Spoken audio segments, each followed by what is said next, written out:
Hello, everyone. It is the Samurai Brothers, John and Matthew, back, episode 39 of our podcast. And Matthew, we had quite an exciting weekend last weekend, wouldn't you say? Yep, we certainly did. It was all five of it was the what we are currently referring to as the Sequoia Quintet entering the US Sumo Open. All of us in there for the first time. Yep. So all of us Not the first participated. time all of us have been in a tournament together, but it's the first time all of us were in the US Open together. Yep. And hopefully we're going to follow that up with next year with the next SoCal Open, and then but our big US one will Open and be the Nationals. Nationals. So that's going to be fun to try and do. But we And also then have if more sumo stuff going on, well, Matthew. and then if we are able to launch things with Honu Sumo with the California Basho series, then see if we can't get that going too. Mm-hmm. So we're gonna be discussing that later, and today is going to be a pretty sumo focused episode, Matthew, because we have now finished day 8 of the Natsu Basho, the May Basho in Japan, and things are um, turning out to be pretty interesting, I would say, because obviously the storylines is that Ono Sato trying to go for his Yokozuna promotion, Hoshoryu trying to salvage, that first injury-ridden Basho, and then Daieisho trying to make Ozeki if he produces a good enough record. And then we've got a lot of people just kind of here and there trying to make their ways up. The new hope would be Kusano, who won his Jurio debut last Basho with a 14-1. If he had gone 15-0, he might have gotten promoted this Basho, but he went 14-1, so that didn't happen. So Matthew, we're gonna get right into the Natsu Basho, and I would imagine that you're caught up with everything. Is that correct? Yes, I watched like maybe an hour ago the day with Dad. Mm-hmm. Yeah, so it's good. It's turning out to be quite a thing. But as far as the leaderboard is concerned, we do have Ono Sato is leading the Basho at 8-0, and he's the only undefeated wrestler, not only in the top division but also in the Sekitori ranks too. So Makuuchi and Jurio combined. However, Kusano is leading that division at 7-1, and probably going to be up in the Makuuchi next Basho. But based on what you've seen so far with Onosato, Matthew, what do you think? How has he been looking? He's been looking on top of his game. He's always trying to go forward when he can, and if he starts to fall back, he finds a way to win it. And Yeah. so he looks like he's on top of his game. He looks completely healthy. He looks like he's fully mentally focused, and it's his the mind body is completely in tune, and he's looking. He's definitely looking to get another Basho win and hopefully get that Yokozuna promotion. Yeah, because I think what we're seeing so far, I think I might have seen maybe one or two close calls, but nothing to really warrant, like no monois going on or anything that was like maybe he made an error or something. He's just been very solid this Basho, and it's just showing with how he's been, uh, you know, his form and everything. I think that you're right, and that we could be seeing, a new Yokozuna in the next Basho, just depending on how this next week is gonna go along. But it would be something again to see the first Japanese-born Yokozuna since Kiseno Sato did it back in 2016.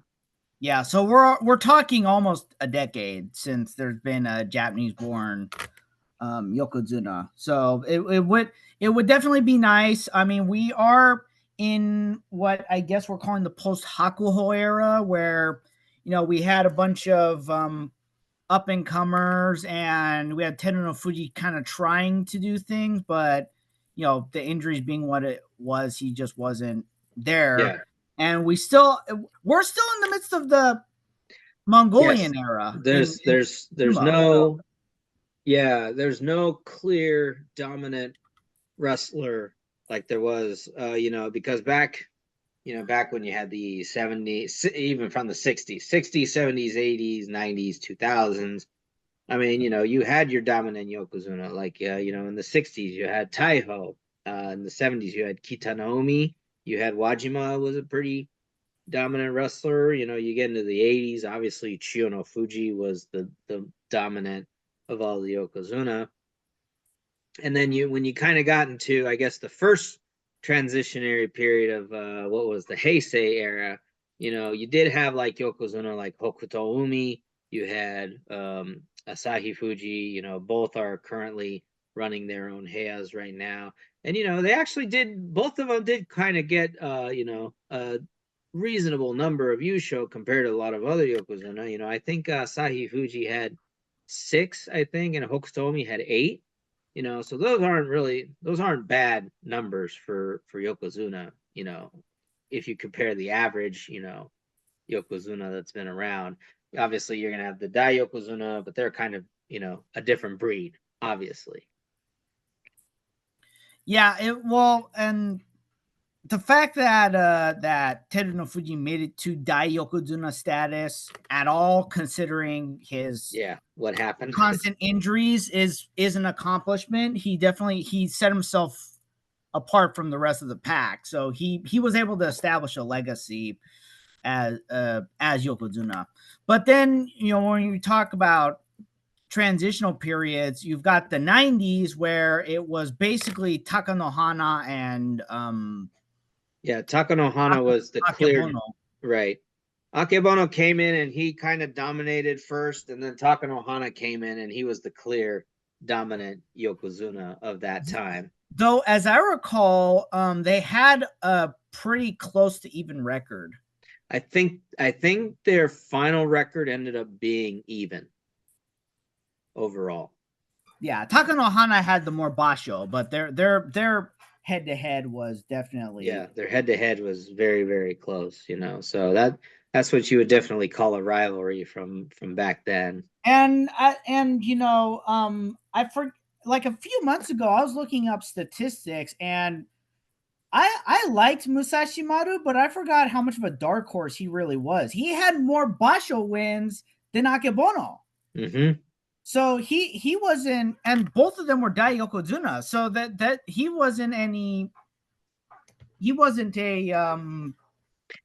well, and he used to, and what was interesting about Musashi Maru was back when he was in Ozeki, he was a more Oshi Tsuki type wrestler, if I recall.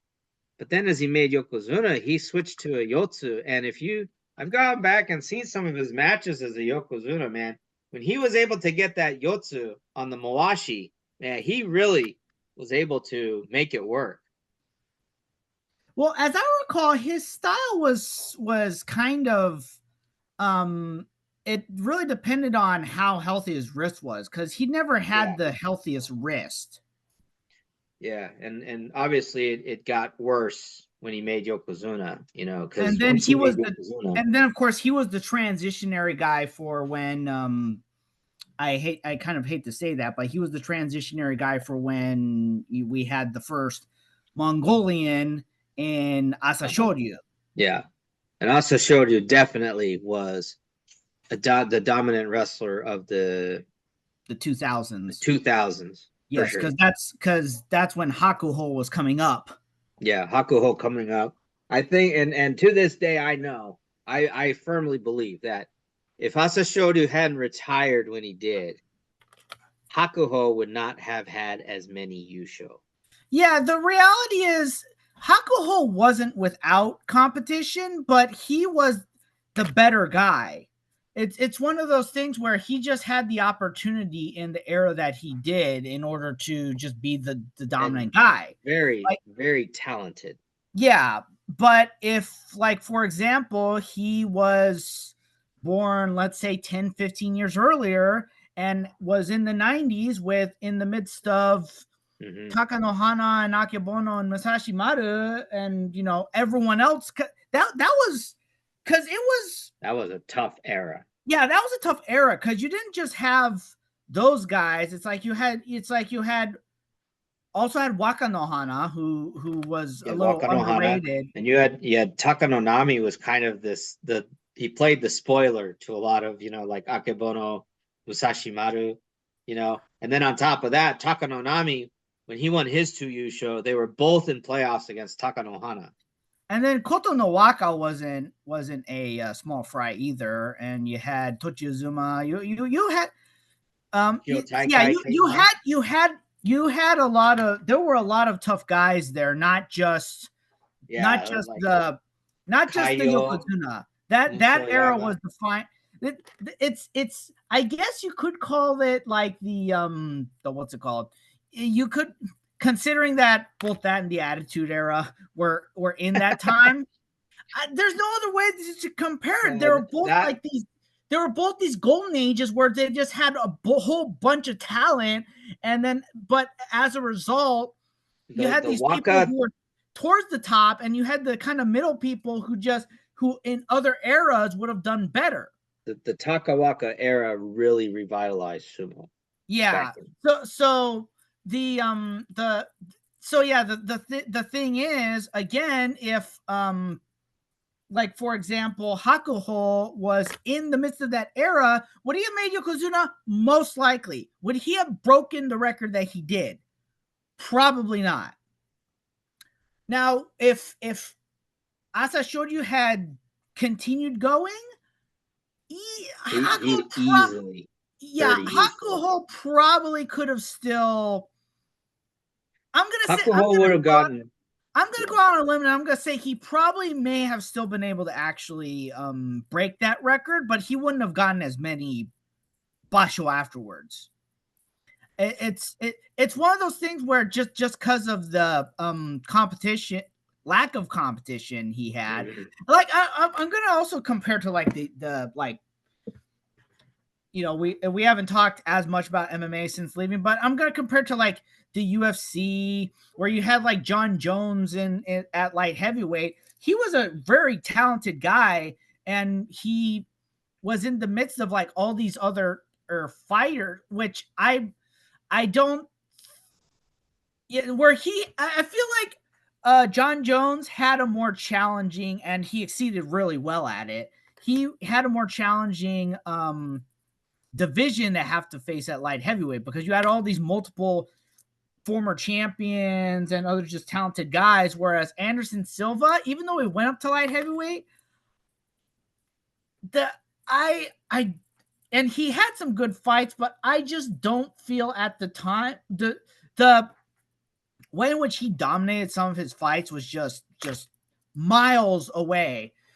It's just one of those times when if you have these dominant champions and the talent level is just so far apart, then it's easy for that's the time when records are made. So it's the same with Hakuho. He just it's not that he didn't have competition, he just didn't have as much, and the talent level was at another level. But if we wanted to talk in prime Hakuho versus in prime Takanohana or Akebono or Asa Shoryu or any of the other guys, he was probably even with them, but because of that, he wouldn't have had as dominant of an era.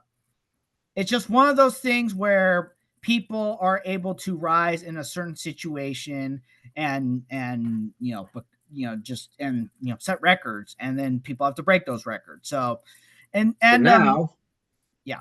so So now we'll go into a little bit more of who's in the who's chasing Onosato right now. We have three people at 7-1. Komusubi Wakataka Kage of the Onami brothers. And then we also have Hakuoho, who is the up and student, comer. the student up and comer of Hakuho himself. And then Ao Nishiki, who is the one of the Ukrainians in Makuuchi right now, and he's actually under former Ami Nishiki. So And both those guys are 21. So they're basically, it depends on when their birthdays are, but they're the youngest in the division right now, and they're clearly. Yeah, Hakuhoho was always kind of a very good prospect, so to speak. But then now Nishiki, yeah, he's been rising up. The other person that we see is doing a lot better than he was previous Basho was Hoshoryu at 6-2. So he needs 2 more wins to, at least show that he can be in there. Although I think preferably the JSA would rather he make at least double digits, which I'm sure he will. I'm going to go out on a limb and I'm going to say he's probably going to finish the Basho at 11-4. That's what I'm going to Yeah, say. it was just one of those things where bad timing happened, and his first Basho as a Yokozuna, he got injured, and Yeah. it happens. He's probably not going to be the first Basho. He's going to sit out where he got an injury. He's been injured before. He sat out Basho before, so probably not. It's not the first time. Probably not going to be the last. But I think people need to not be as panicky over that. It's going to happen. It's going to happen. Also, we did see that there was a retirement of a former Sekitori this Basho, Hokuto Fuji, of the Hakkakubeya, announced his retirement after falling into the Makushita ranks after he was injured in the last couple of Basho. So he'll be staying in the JSA under Oyama Oyakata. But yeah, so we'll have to see what happens in the next few days. Obviously, because now Onosato is he's probably gonna end up having to go against some of those 7-1 guys, just to kind of prove where the competition is at. And then obviously he'll have to go against some of the Sanyaku people as well. But at this point, Matthew, I would say I'm probably going to put my money on Onosato, probably winning the Basho.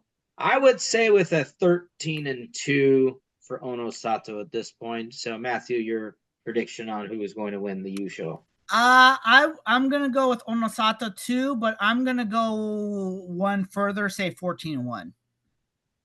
Okay, well, we'll see how our predictions turn out for the Natsu Basho. So that's going to be some exciting stuff going on. So now we're going to go into the big one, Matthew.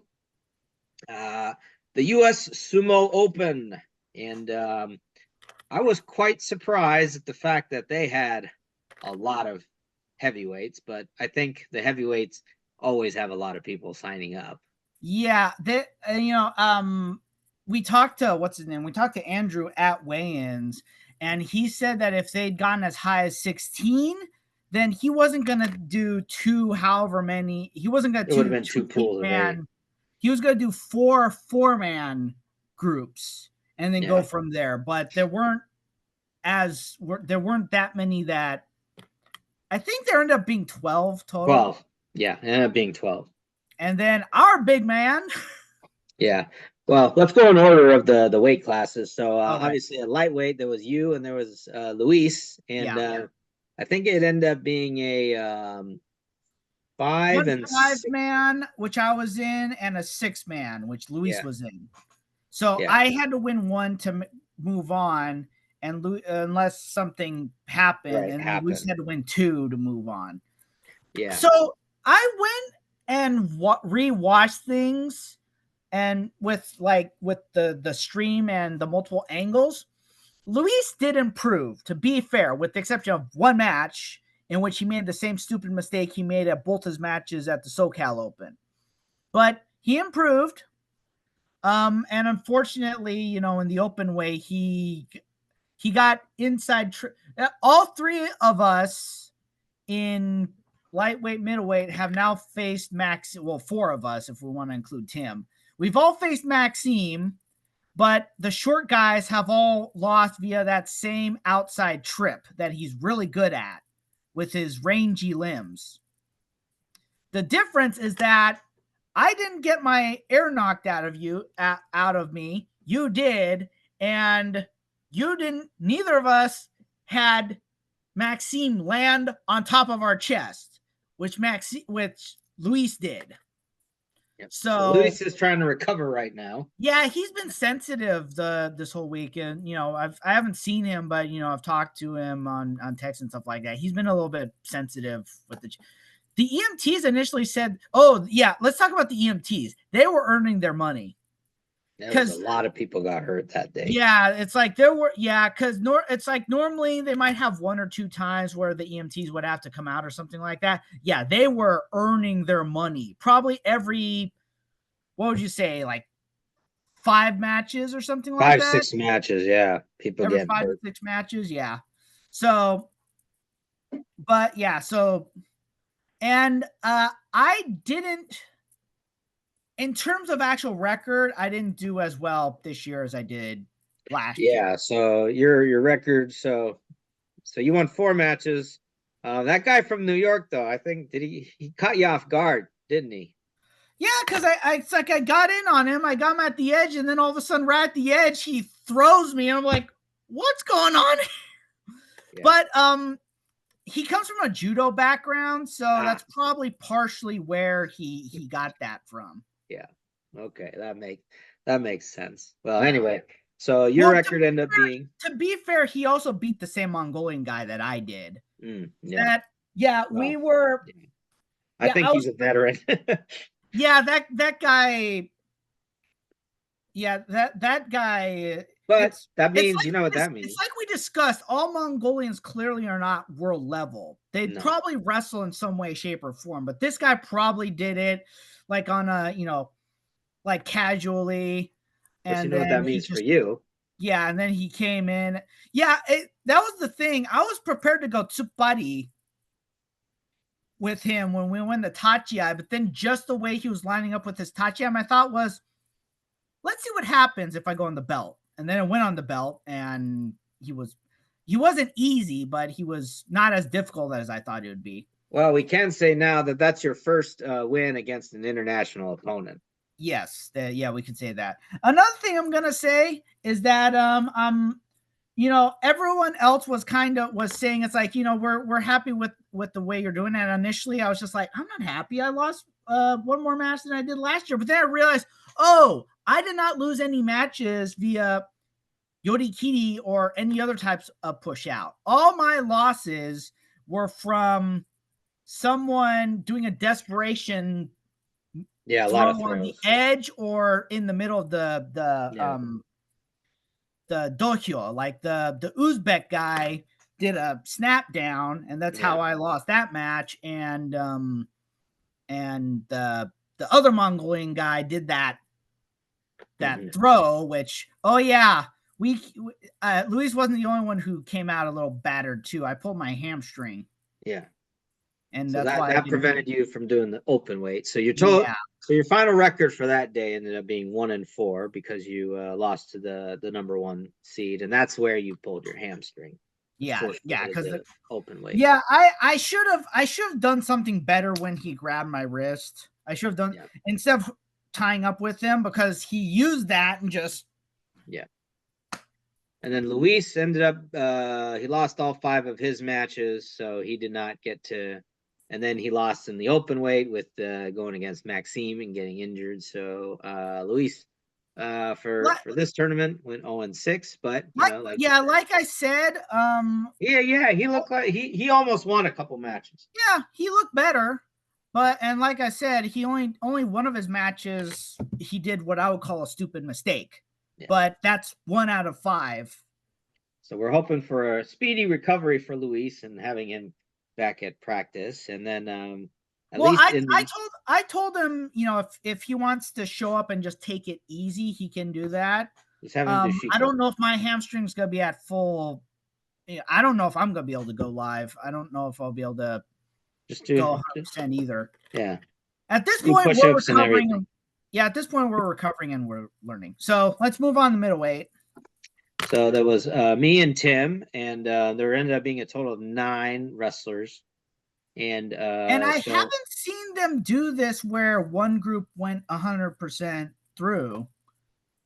yeah, I that was the first time I'd seen that too, because I think in previous times, if it was 9, I think he only had the top 2 move on, but maybe he wanted to kind of put a lot more people in there. So Yeah. I end of course, and I had who did I have? Maxime.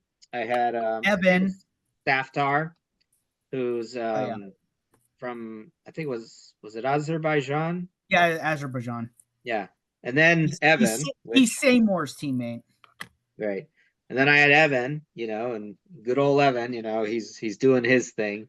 Um, but anyway, He's a so better wrestler than yeah. he's a better wrestler than you.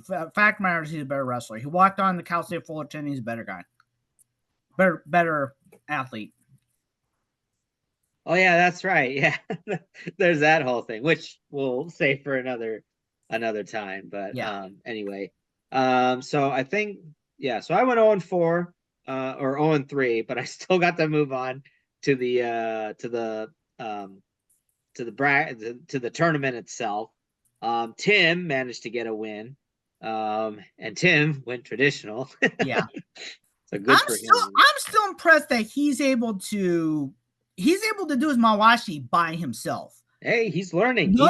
None of us have other people have been able to do that. He can do it by himself. Not only did he do that, he went traditional. He's being a student of the sport, and that's a Yeah, good thing, So I love how he's been evolving, from and he's trying to put the time in to learn about this. yeah. So He was a little nervous, but I was just like, you know what, just just I go was out there, yeah. I was just like, if nothing else, do the what's it called? Do the dark circle concept and just think it's you and Yeah. your opponent. And he was like, I wasn't worried about that part, but yeah, it was nice to see. Yeah, it was nice to see him actually going out there and So improving. I ended up going against the Georgian, and I've had a lot of people tell me, when they watched my match, that they felt that match was probably the best one.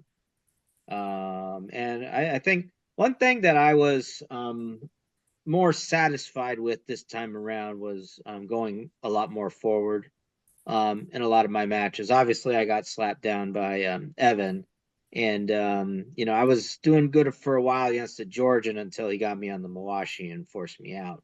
But one of the things, obviously that kind of changing up the stance a little bit, like as Hiroki told me how to do, which is interesting, and hopefully that's going to be put to use a lot more on that going forward. Yeah, I learned that too. I already modified my I call it my Tachi 3.0. Mhm. But yeah, I modified it as well, but then he also talked about doing that stance modification. I was like, this actually works.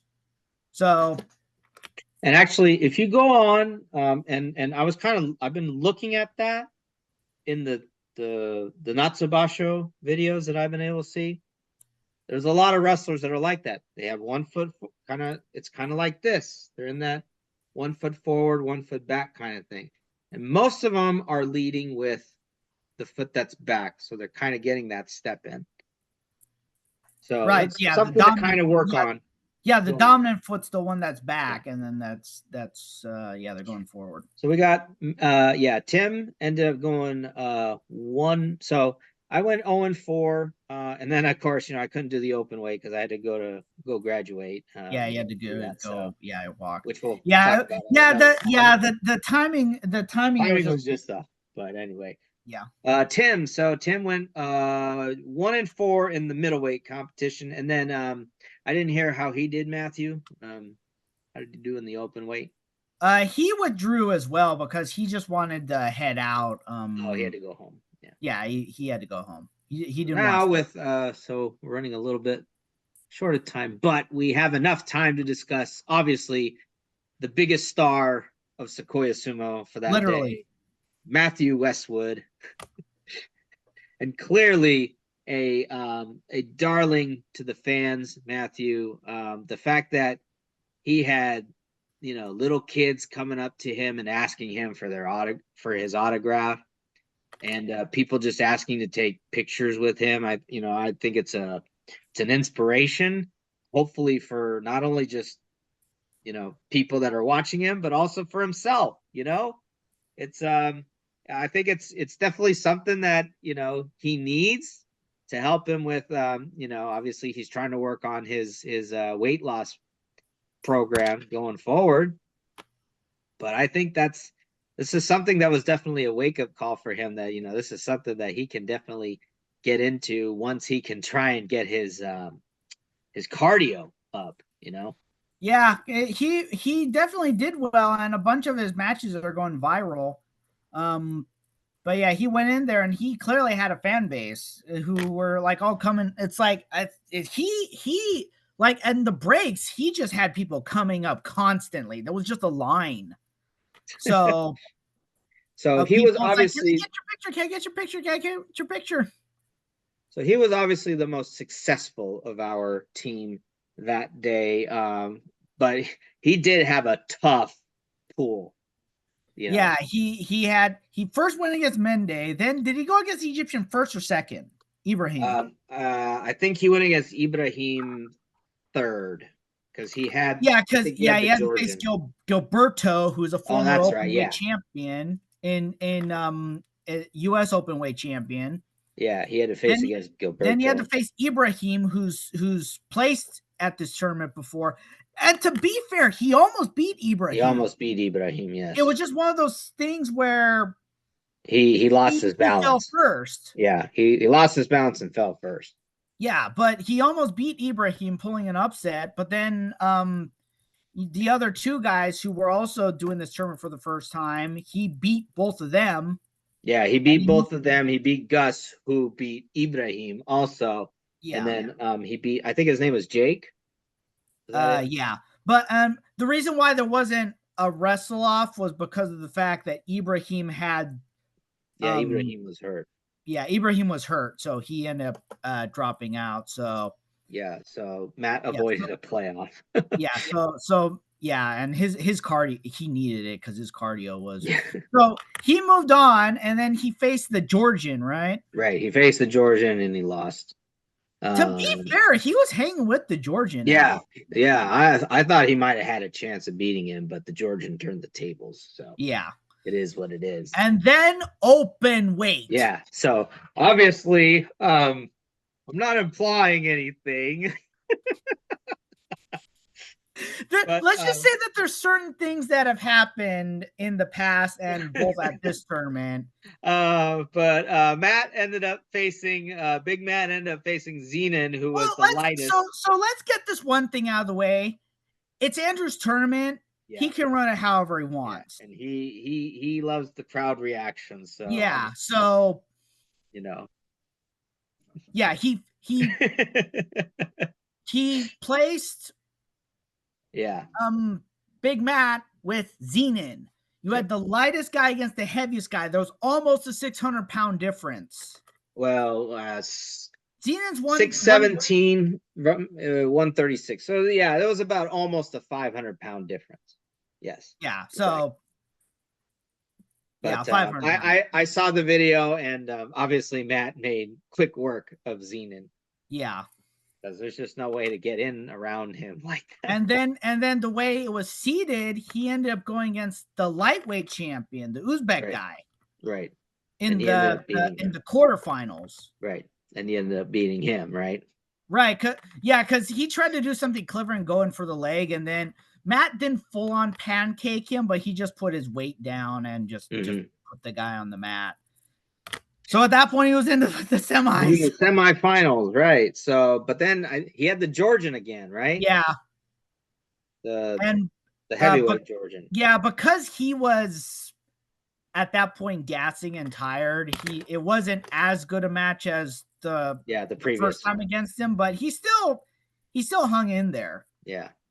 And then I think by the time he had to go in the third place match, I'm probably sure he was about done, right? He was. Tim and you can actually hear the audio because there's a microphone right by us. But Tim and I were just like doing everything we could to talk. It's like just get back in there. It's like look, you don't want to do this. You don't want to regret this. Just get back in there. And some people, like both fans and some other athletes, criticized us for talking him back into it. They're just like, you shouldn't do that if he's not gonna get back in there.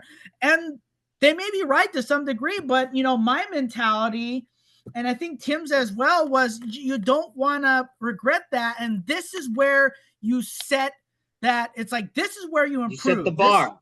This is the bar. This is where you set yourself apart from other people. And honestly, after we'd gotten him up there, I whispered to Tim, he can, I don't know what reaction I'll get, but I'm gonna say this.